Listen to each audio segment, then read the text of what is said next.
Hey everyone, welcome back for more Jurassic World Evolution action.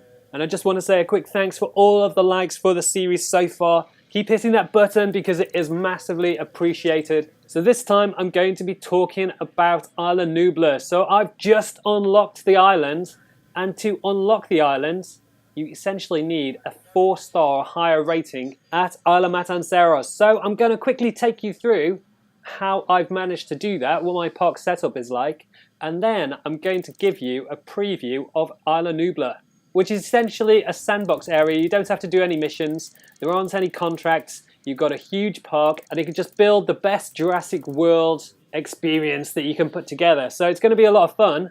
It's going to be the place where you get to build the park that you kind of always wanted to do. But before that, let's head over to Isla Matanceros, and I'll show you what my park looks like, so that you can try to replicate it to get the same kind of rating. Now actually I managed to get a full 5-star rating at Isla Matanceros, so this is pretty much a foolproof way of getting your 4 stars needed to open up Isla Nublar. Okay, so this is pretty much my park, and you can see I've got a monorail in place, and it's got 2 stations. And the reason that's quite important is because it will help you with your transport rating. And ratings are what you need to focus on to get those 4 stars. So if you check in here on your island rating, this is where you're going to need to do a lot of work. So you can see actually my dinosaur visibility could do with being improved. Food rating, however, is pretty strong.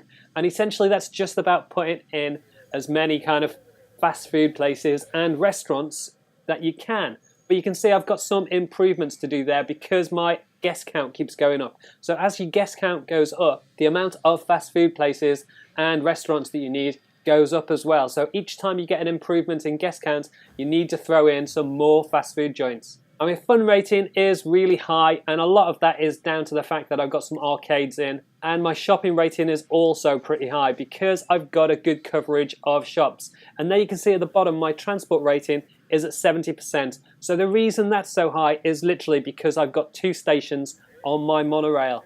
So just looking in terms of the amount of shops that I have, so I've got 1 fast food place there and another one there. So I've got 2 in close proximity to where people come in. And then I've got things like a shop and a fast food place up here. And what else? Another shop. It's a clothes shop. Now the clothes shops are really good because they give you lots of positive shopping ratings. So that's really good to get in. You can see I've got another one there. And then a toy shop down here. And the toy shop's pretty good because it gives you fun rating as well. So that and the arcades is a good way to get your fun rating up. But I've also got in the gyro station, which gives people excellent views of my Brachiosaurus and my Diplodocus, which is hiding in the undergrowth at the moment.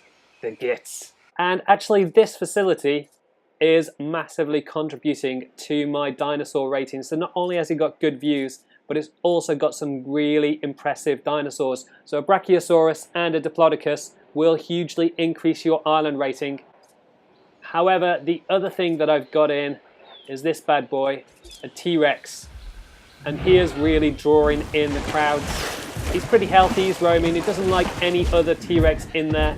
So just put 1 in a facility and it'll massively increase your chances of getting that 4-star rating. You just need to keep it happy, so I've got a good water coverage and 2 live feeders in play. And then mostly I keep guests not terribly far away, but the only way that they can see it is from this viewing station up here.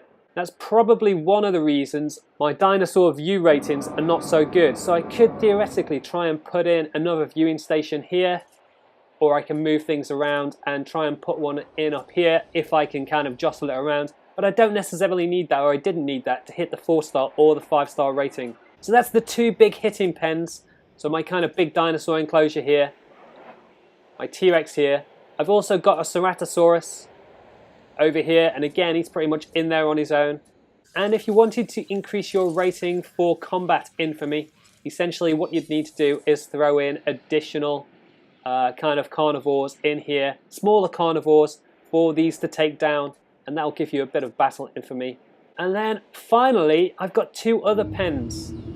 So this one over here is just one for a couple of Wyangosaurus. They don't like too much population size, but they're a good one to get the crowds in, and it's easy to get in a good viewing platform. And then this is my kind of all herbivore area. We have sort of got a good range of small to medium herbivores like the Edmontosaurus and Corythosaurus.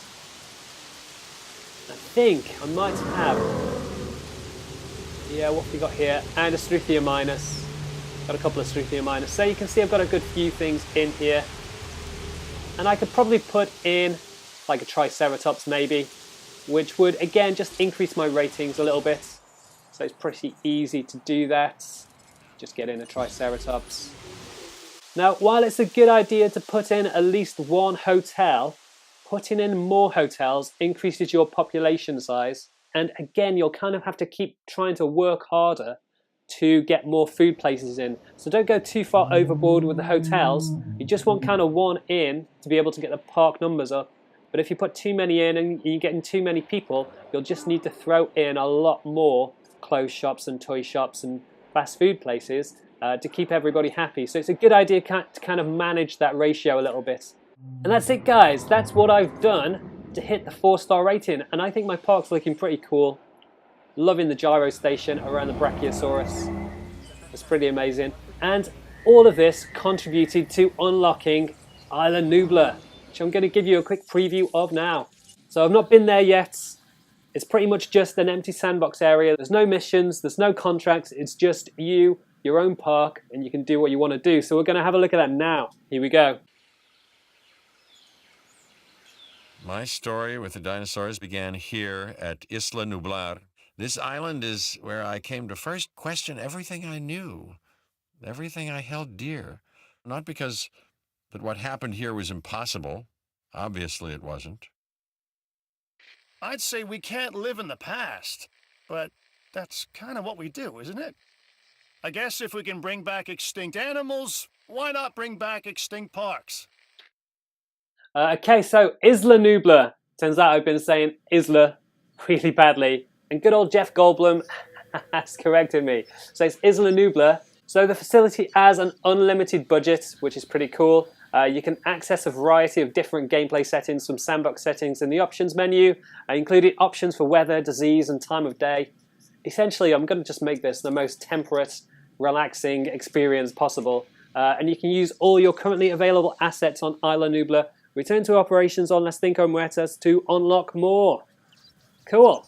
So essentially, if you wanted to, you could just make one huge facility, put all your dinosaurs inside, and just let them run around.